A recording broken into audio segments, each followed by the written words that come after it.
गांव के पास बने एक जंगल में दो राक्षस रहा करते थे।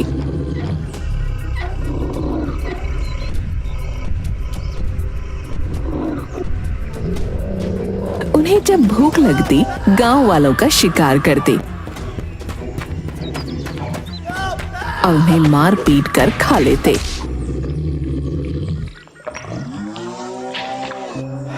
जिसके कारण गांव के लकड़हारे उनसे बहुत डरते थे। एक बार अनजाने में उन्होंने इंसानी वेश में नागराज कुमार को पकड़ लिया और उनका जादुई दीपक उनसे छीन लिया। नागराज कुमार, ये तो बड़ा अनर्थ हो गया। नागलोक के जादुई दीपक के कारण ही यहाँ उजाला रहता था। अगर दीपक नहीं मिला तो हमें अंधेरे में रहना होगा। सैनिकों, पिताजी को इसकी खबर नहीं होनी चाहिए। मैं उन राक्षसों को ढूंढकर दीपक जरूर ले आऊंगा।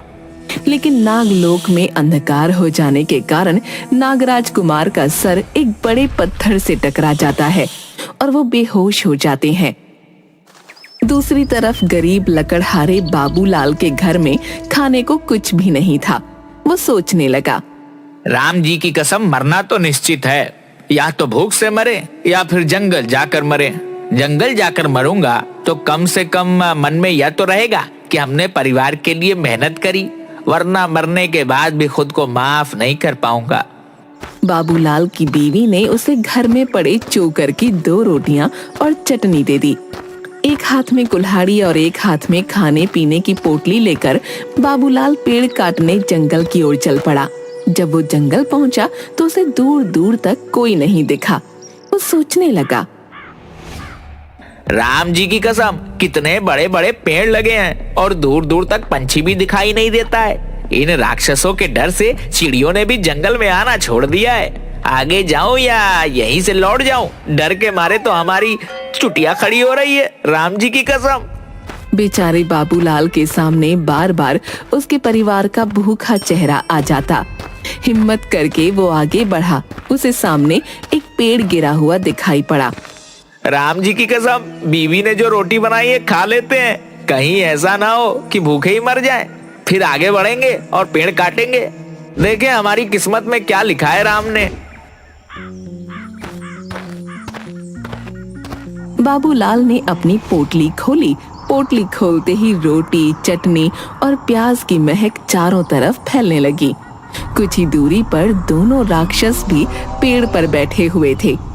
काफी दिनों से कुछ ना खाने के कारण उन्हें भी बहुत भूख लगी थी। भैया, गलती से हमने नागलोक का दीपक छीन लिया है। नागों के डर से यहाँ छुप कर बैठे हैं, लेकिन इस सुगंध ने तो मेरी भूख को और भड़का दिया है। अरे भैया, लगता है कोई मानव खाना खा रहा है। मुझे तो मानव के मांस की भी सुगंध आ रही है। चलते हैं और देख कर आते हैं कि किसकी इतनी हिम्मत है जो जंगल में हमारा खाना बनने आया है। वह देखो भैया, वह मानव जाति का जानवर पेड़ के नीचे कुछ खा रहा है। कौन हो तुम? तुम्हें डर नहीं लगता? यहाँ पर बैठकर क्या खा रहे हो? आज तो तू गया बाबूलाल। अजी, आपने भी क्या पूछ लिया? मैं गरीब क्या खाऊंगा? सूखी रोटी और चटनी, यही तो हमारी किस्मत है। राक्षसों ने मानव गोश्त के सिवा कभी कुछ नहीं खाया था। ये नई चीजों को देखकर उनके मुंह में पानी आ गया। उन्होंने बाबूलाल से कहा, बाबूलाल भाई, क्या तुम अपनी रोटी हमें दोगे? राम जी की कसम, भगवान झूठ ना बुलाए। हाथी के जैसा तो शरीर है आपका। भलाई छोटी छोटी 2 रोटियों से आपका क्या होगा? अरे भैया, अगर यह रोटी तुम हमें दे दोगे तो हम तुम्हारी जान भी बख्श देंगे और तुम आराम से लकड़ी काट कर अपने गांव वापस चले जाना। हे भगवान, क्या मुंह दिखाऊंगा गांव में जाकर? वैसे भी मेरे घर में तो बिल्कुल अंधेरा होगा और भूखे मर जाएंगे सब लोग। तो फिर कोई दिया जलाने वाला भी नहीं होगा। अरे वाह, क्यों ना नागलोक का दीपक हम इस मानव को दे दे। अगर दीपक इसके पास रहेगा तो खतरा भी इसी को होगा और हमारी मुसीबत टल जाएगी। बहुत बढ़िया छोटे, तू कमाल कर दिया। चल ला, दीपक किसी को दे देते हैं और इसके बदले में इसका खाना ले लेते हैं। इस मूर्ख को क्या पता कि यह अपनी मौत ले जा रहा है। तुम्हारे घर में कभी अंधेरा नहीं होगा, मैं तुम्हें यह जादू का दीपक भी दे दूंगा। यह तुम्हारे घर में कभी अंधेरा नहीं होने देगा। बाबूलाल ने मन ही मन सोचा, इन्हें मना करने का मतलब है मौत। राम जी की कसम, अपनी कटी हुई लकड़ियां और जादुई दीपक ही लेकर घर चलता हूँ, इसी में खैर है। दीपक और लकड़ियां उठाकर वो घर पहुंचा।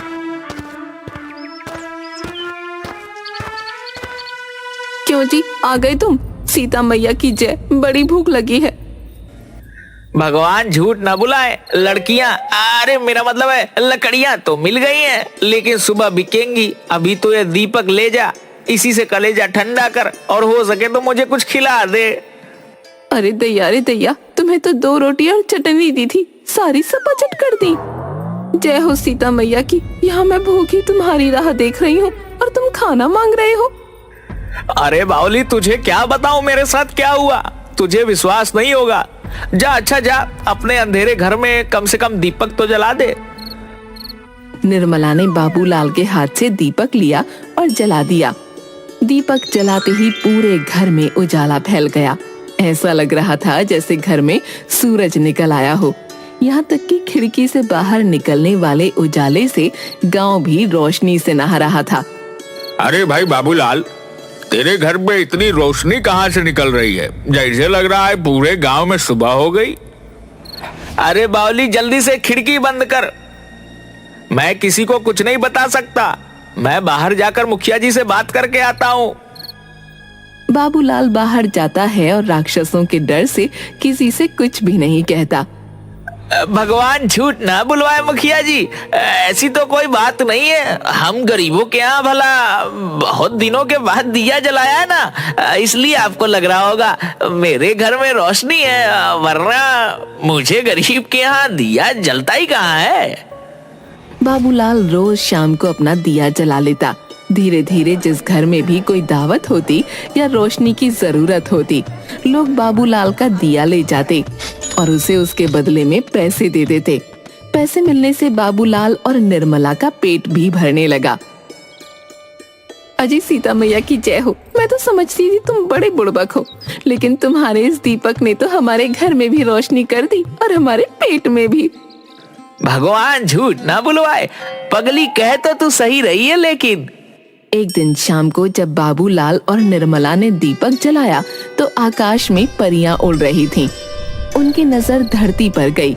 उन्हें लगा जैसे धरती पर कोई तारा उतर आया हो। अरे लाली, सतरंगी, नारंगी, जरा धरती की तरफ देख। आसमान का तारा जमीन पर कैसे चमक रहा है। आज इसका राज पता करके आते हैं।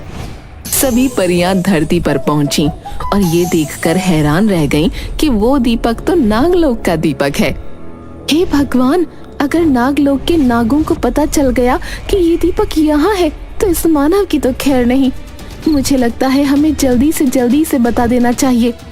परियां जोर जोर से बाबूलाल का दरवाजा खटखटाती हैं। आप लोग कौन हैं? हम लोग तो बहुत गरीब हैं, हमसे क्या चाहती हैं? हम परियां हैं, तुम्हें सावधान करने आई हैं। तुम्हें ये दीपक कहाँ से मिला? ये पृथ्वी लोक का दीपक नहीं है, ये नागलोक का दीपक है। जल्दी से जल्दी इस दीपक को जहाँ से लाए हो वहीं रख दो, वरना तुम्हारे ऊपर बहुत बड़ा संकट आ जाएगा। भगवान झूठ ना बुलवाए, ये आप क्या कह रही हैं? परी रानी, ये दीपक तो मुझे जंगल में राक्षसों ने दिया है। यह तो मेरा उपहार है, मैं इसे किसी को नहीं दूंगा। सीता मैया की जय हो। इस दीपक की वजह से तो मेरे घर में खाना बनता है, मैं इसे किसी को नहीं दूंगी। तुम बड़े भोले हो मानव। राक्षसों ने नागराज को बंदी बनाकर इस दीपक को चुरा लिया था। ये दीपक नागलोक का सूरज है। इस समय पूरे नागलोक में अंधेरा है और सभी नाग इस दीपक को ढूंढ रहे हैं। अगर उन्हें पता चल गया कि ये दीपक तुमने चुराया है तो वो सब तुम्हारे ऊपर आक्रमण कर देंगे और ये गांव खत्म हो जाएगा। यह आप क्या कह रही हैं? अगर ऐसा हो गया तो क्या होगा, आप ही बताइए। मैं उन्हें यह दीपक कैसे वापस करूं? मेरे अंदर तो ना ताकत है, ना हिम्मत है और ना ही कोई जादुई शक्ति। तुम चुपचाप ये दीपक ले जाकर गांव के बाहर बनी सांपों की बांबी के पास रख दो, वो इसे खुद ही ले लेंगे। लेकिन अब इस दीपक में तुम्हारी गंध आ गई है, वो तुम्हें छोड़ेंगे नहीं। वो तुम्हें सजा जरूर देंगे। अरे सीता मैया की जय हो। परी रानी, मेरे पति को बचाने का कोई उपाय बता दीजिए। ये लो, ये जादुई मोती है, इसे मुंह में रखने से तुम गायब हो जाओगे। तुम अपनी बात नागराज को कैसे समझाओगे ये मैं नहीं जानती, पर मैं तुम्हारी इससे ज्यादा कोई भी मदद नहीं कर सकती। तुम्हें खुद ही अपनी बुद्धि से काम लेना होगा। अरे ये क्या हो गया? घोर कलयुग है। मैं तो राक्षसों को खाना देकर आया और उन्होंने मुझे यह मृत्यु को बुलाने वाला दीपक दे दिया। सुनिए जी, घबराइए नहीं, हमें हिम्मत से रहना पड़ेगा। आपको पता है ना, नाग पंचमी आने वाली है। चलिए हम गांव का सारा दूध खरीद लेते हैं। बाबूलाल और निर्मला ने दीपक को गांव के बाहर नाग के बिल के पास रख दिया।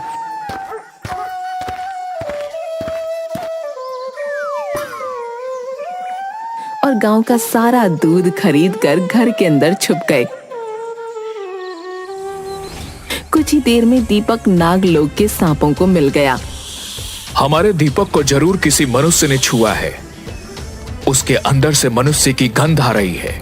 जिसने हमारे दीपक को चुरा कर नागलोक में अंधेरा करने की कोशिश करी है, उसे हम कभी नहीं छोड़ेंगे। उसे इस घनघोर अपराध की सजा जरूर मिलेगी। सभी नाग बाबूलाल की खुशबू को सूंघते हुए उसके घर की तरफ चल पड़े। दूर से ही सांपों की फुफकार की आवाज आने लगी। सभी गांव वालों, आप सभी एक एक कटोरा दूध मेरे घर के चारों तरफ रख दीजिए और सभी अपने अपने घरों के दरवाजे बंद करके अंदर छुप जाएं, जब तक मैं ना कहूं कोई बाहर नहीं आए। गांव पर एक भयानक संकट आया है, लेकिन मैं आप सबको इस संकट से बचा लूंगा। सभी गांव वाले बाबूलाल के घर के चारों तरफ दूध ही दूध रख देते हैं। निर्मला पूजा की सामग्री लेकर बाहर बैठ जाती है। जैसे ही सांप घर की तरफ आते हैं, वो कुमकुम, रोली, चंदन से उनका टीका करने लगती है और दूध का प्रसाद देती है। हम जानते हैं तुम हमारे अपराधी की पत्नी हो और उसे बचाना चाहती हो। देखो बेटी, हम तुम्हें कुछ भी नहीं करेंगे, बस तुम हमारे अपराधी को हमारे हवाले कर दो। निर्मला घर के अंदर जाकर दरवाजा बंद कर लेती है। इंसानों की पत्नियां इतनी आसानी से अपने पति को हमारे हवाले नहीं कर सकती। सैनिकों, आप सभी अपने फन से इस दरवाजे को तोड़ दीजिए। नागराज के हुक्म से सभी नाग अपने फनों को बाबूलाल के दरवाजे पर मारने लगते हैं और उनके विष से बाबूलाल का दरवाजा नीला पड़ जाता है। तभी बाबूलाल मुंह में परी का दिया हुआ मोती रखकर अदृश्य हो जाता है और बाहर निकलता है। नागराज आपकी जय हो। आप अपनी पूरी सेवा के साथ हमारे घर में आए हैं। मैं तो धन्य हो गया कि मुझ जैसे साधारण इंसान को आपके दर्शन हुए। मानो तुमने हमारे दीपक को छूकर बहुत बड़ा अपराध किया है। तुम्हें इसका दंड जरूर मिलेगा। महाराज, मैं गरीब और कमजोर लकड़हारा हूँ। लकड़ियाँ काट कर पेट पालता हूँ। भला मुझ में इतनी हिम्मत कहाँ कि आपका दीपक चुरा सकूं। मैं तो लकड़ियाँ काटने जंगल में गया था, 2 राक्षसों के पास। मैंने यह दीपक रखा हुआ देखा। ये सच कह रहा है महाराज। 2 राक्षसों से ही इसने दीपक छीना था। अगर यह सच है तो भला तुम इतने कमजोर इंसान राक्षसों से दीपक कैसे ले आए? महाराज, जैसे ही मुझे पता चला यह दीपक नागलोक का है, मैंने अपने प्राणों की बाजी लगा दी और दीपक लेकर घर आ गया, क्योंकि मुझे पता था कि आप दीपक को ढूंढते हुए जरूर आएंगे और मुझे दर्शन देंगे। मैं आपका बहुत बड़ा भक्त हूँ। अगर तुम इतने ही सच्चे हो तो हमारे सामने आकर बात क्यों नहीं करते? महाराज, पहले आप दूध ग्रहण कीजिए। मैं आपके सामने ही हूँ। परिया भी मेरी सच्चाई जानती थी। उन्होंने मुझे जादुई मोती दिया ताकि आपके सामने आने का साहस जुटा सकूं। बाबूलाल ने अपने मुंह से परी का दिया हुआ जादुई मोती बाहर निकाल दिया और नागराज के सामने नजर आने लगा। तुम तो सचमुच बड़े ही निर्बल दिखाई देते हो। फिर भी तुमने राक्षसों से युद्ध करके हमारा दीपक वापस ले आए। हम तुमसे बहुत खुश हैं। आज के बाद हमारे गांव के नाग इस गांव की रक्षा करेंगे। अपनी चतुराई से पूरे गांव की रक्षा की है और आज से नाग लोग भी हमारा दोस्त बन गया है। इसलिए हम बाबूलाल को इस गांव का मुखिया बनाते हैं। इस तरह बाबूलाल ने अपनी बुद्धि का इस्तेमाल करके पूरे गांव की रक्षा की और बदले में नागराज से हीरे मोती जवाहरात का उपहार भी पाया और गांव का मुखिया भी बन गया।